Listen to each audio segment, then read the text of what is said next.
belajar Dhamma itu adalah untuk mengajarkan diri sendiri.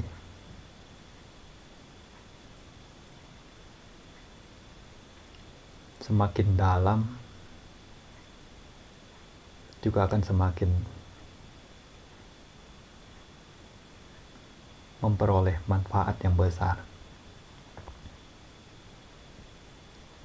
Jadi lihat ke dalam untuk Opanaiko. Dengan demikian dapat melihat berbagai macam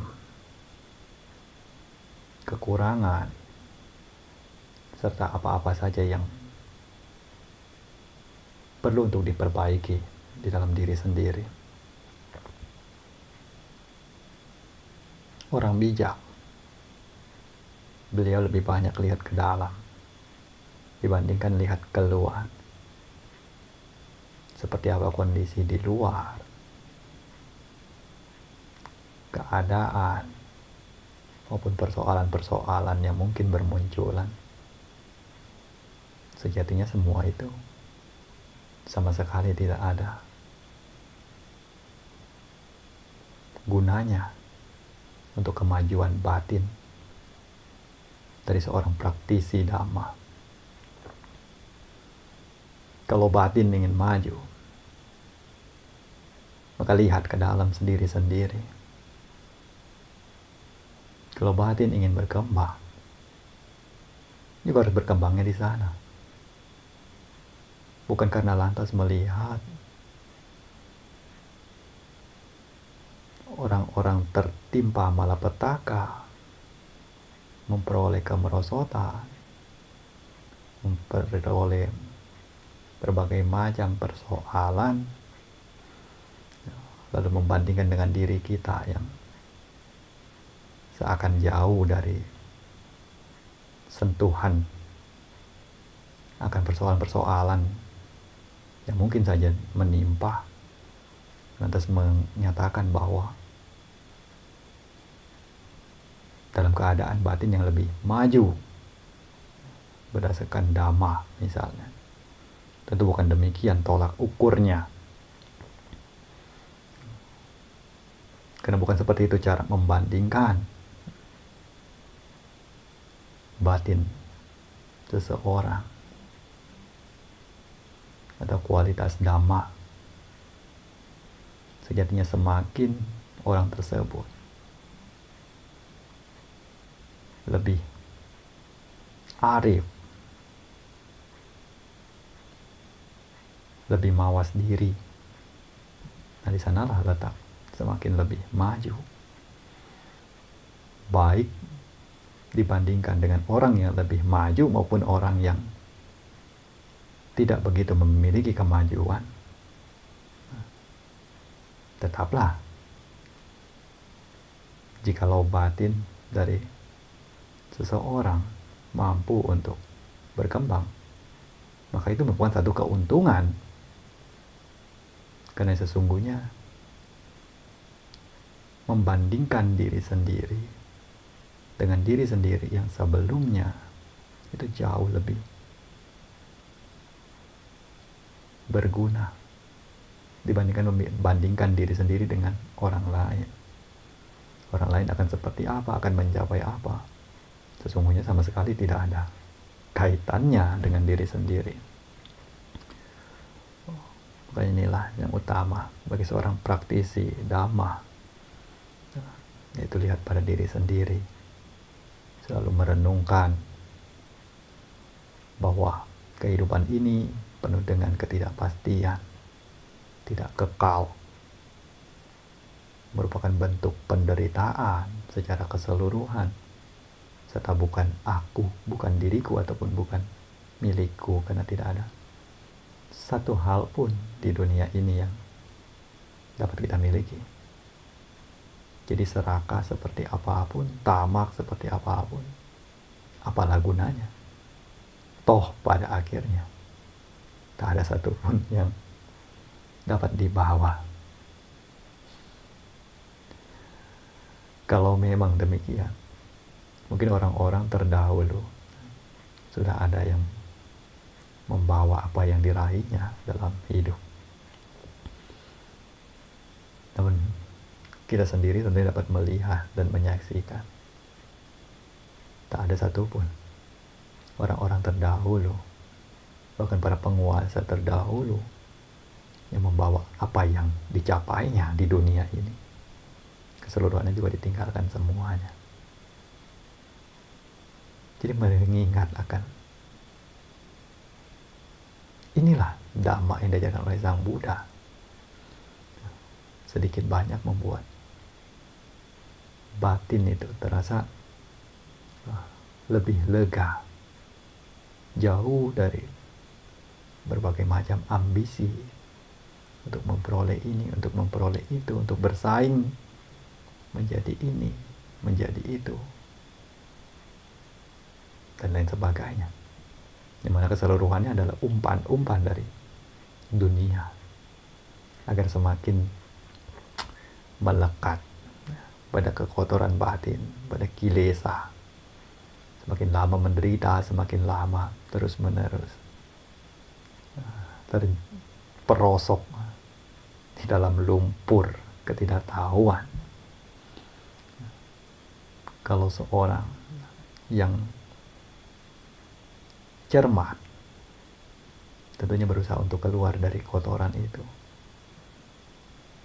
lihat itu semua sebagai sesuatu yang menyedihkan,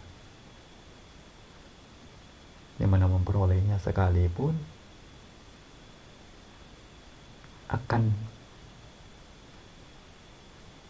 menderita di kemudian hari, di saat kehilangannya, baik benda atau bentuk apapun.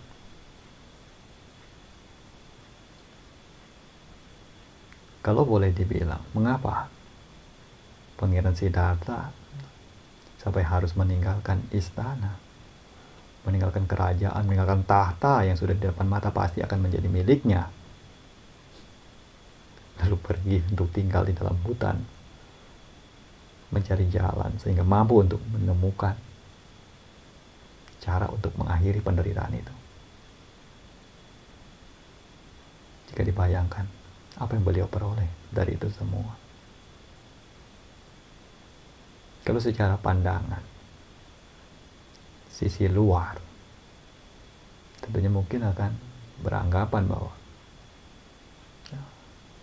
Siddhartha sama sekali tidak memperoleh apa-apa di dalam hutan. Beliau cenderung dikatakan merugi karena meninggalkan sebegitu banyaknya harta benda serta tahta kekuasaan di istana. Namun jika dilihat dari sisi dhamma, tentu jauh sekali perbandingannya. Karena kebahagiaannya bukan yang dirasakan dari luar, tetapi lebih dalam daripada itu. Dengan tidak melekat,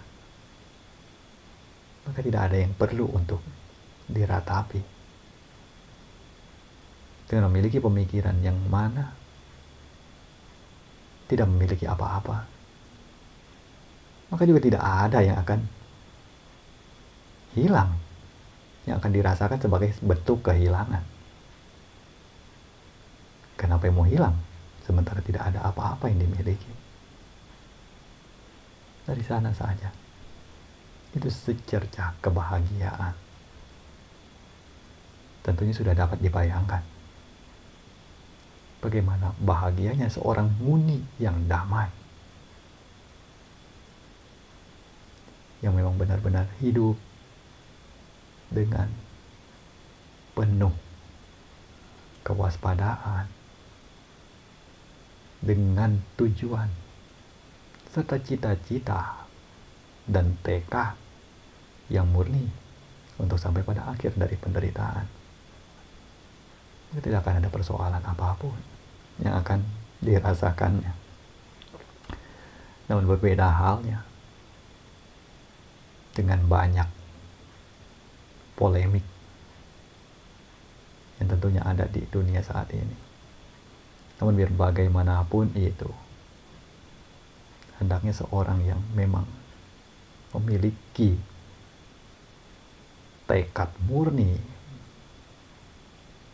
untuk mencari jalan mengakhiri penderitaan tersebut, hendaknya tetap tahu bahwa apa yang sebagai apa yang dicari di dunia ini, apa tujuannya. Apakah untuk mengejar-ngejar sesuatu yang nantinya hanya akan ditinggalkan, untuk mengejar-ngejar sesuatu yang hanya akan memicu konflik,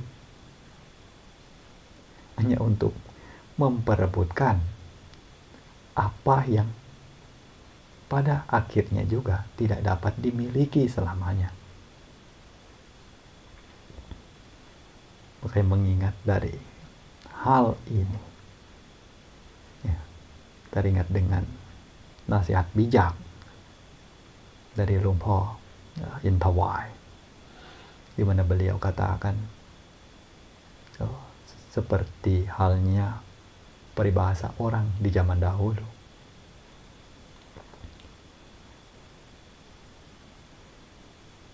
balap perahu, ya, balap sampan itu dapat dibalapkan, dapat dilombakan, tetapi parami atau kebajikan, ya, timbunan jasa kebajikan dari masing-masing orang itu tidak dapat dilombakan.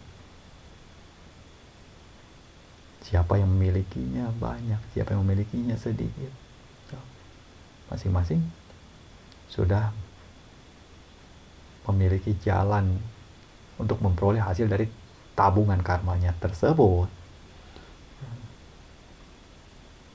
Makanya tidak perlu untuk berpikir membanding-bandingkan dengan orang ini ataupun orang itu dari segi pencapaian di luar,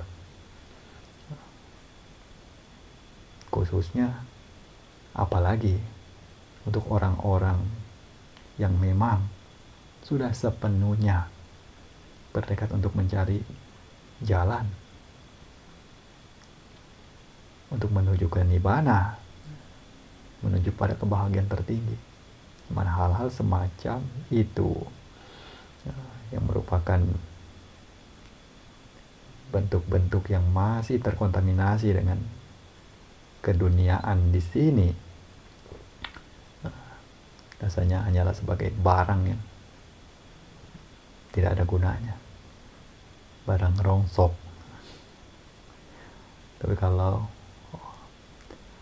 di mata orang-orang yang mungkin masih penuh dengan keserakahan, penuh dengan ketamakan, penuh dengan raga, dosa, moha, itu semua sebagai sesuatu yang berharga. Layaknya seekor ayam mungkin yang melihat butiran beras, sekalipun ada permata di sebelah butiran beras tersebut, juga tidak peduli, karena lebih memilih mana yang dirasanya lebih berharga untuk mengenyangkan perut. Karena ayam tidak tahu seberapa berharga nilai dari permata. Nah, ini juga sama. Perbandingan antara orang yang bijak, orang yang memiliki pengetahuan, dengan orang yang kurang bijak. Makanya di dalam dunia ini banyak sekali hal-hal yang kadang membuat bingung melihat ini dan itu. Namun sekalipun itu semua memang tidaklah luput dari penglihatan, dan baik ataupun tidak, cepat ataupun lambat, tentu harus dapat menyaksikannya. Tetapi biar bagaimanapun, saksikan hanya sekedar menyaksikan, melihatnya hanya sekedar melihatnya, mendengarnya hanya sekedar mendengarnya. Tahu hanyalah sekedar tahu. Tidak perlu melekati itu, tidak perlu menjadi benci ataupun menjadi melekatinya, seakan takut kehilangannya. Kalau bisa menempatkan pikiran atau batin demikian, inilah, tidak perlu ada persoalan di dalam batin. Hidup juga jadi lebih lega, jadi lebih lancar, seperti air yang mengalir. Air sungai yang mengalir dengan lancar, tanpa ada bebatuan-bebatuan yang menghadang. Kehidupan juga jadi dapat lebih lancar, tidak penuh masalah. Karena permasalahan umumnya berasal dari sana sumbernya, dari diri sendiri yang tidak mengetahui akan mana yang penting dan mana yang tidak penting. Tangkap semua, kejar semua. Alhasil salah persepsi. Begitu mendapatkannya juga tidak tahu harus berbahagia dengan cara yang bagaimana. Karena bukan kebahagiaan yang sesungguhnya, tapi bentuk kebahagiaan sejati. Itu sesungguhnya ada di dalam diri sendiri, yang mana setiap orang sebenarnya sudah memilikinya sendiri, sudah dapat untuk menemukannya sendiri. Hanya tinggal pertanyaannya adalah mau menerimanya ataukah tidak. Hanya di sana. Kalau tidak bisa menerimanya, juga sampai kapanpun tidak akan pernah menemukannya. Tidak tahu kata cukup, tidak tahu rasa puas, terus menerus kehausan, terus menerus menginginkan ini dan itu, melihat siapa lebih baik juga tidak senang, melihat siapa memiliki lebih juga ingin demikian. Akhirnya tak pernah ada kedamaian sedikit pun. Jadi melenceng daripada apa yang sebenarnya Sang Buddha itu ajarkan, di mana guru agung kita membawa dhamma ini, mengajarkan dhamma ini untuk mendapati jalan kedamaian di dalam hidup, jalan kebahagiaan di dalam batin. Namun karena kurang awas, terjebak pada umpan-umpan dunia, sehingga kehilangan apa yang sesungguhnya begitu berharga. Maka ini sekedar saling mengingatkan, termasuk mengingatkan diri saya sendiri juga, bahwa sebenarnya di dalam kehidupan ini mau cari apa lagi? Semuanya juga sudah cukup. Makanan setiap harinya juga selalu ada. Dalam patah juga tidak pernah bisa makan sampai habis. Pakaian, jubah juga tidak kurang. Pakai satu pun bisa bertahan bertahun-tahun. Tempat tinggal juga cukup layak untuk dihuni, tidak kebocoran, dapat melindungi dari panas dan udara dingin. Obat-obatan di saat ada demam, ada sakit dan lain sebagainya juga dapat untuk dicari, dapat diperoleh. Lalu perlu apa lagi?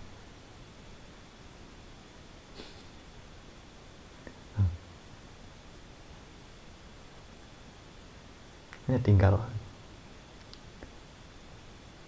jaga diri saja sebaik mungkin. Terus menerus awas, memperhatikan setiap langkah yang akan diambil. Berpegang pada itu semua, tanpa merasa ada yang kurang akan hal apapun, juga sudah merupakan satu kebahagiaan. Karena hidup hanyalah akan berakhir dengan perpisahan.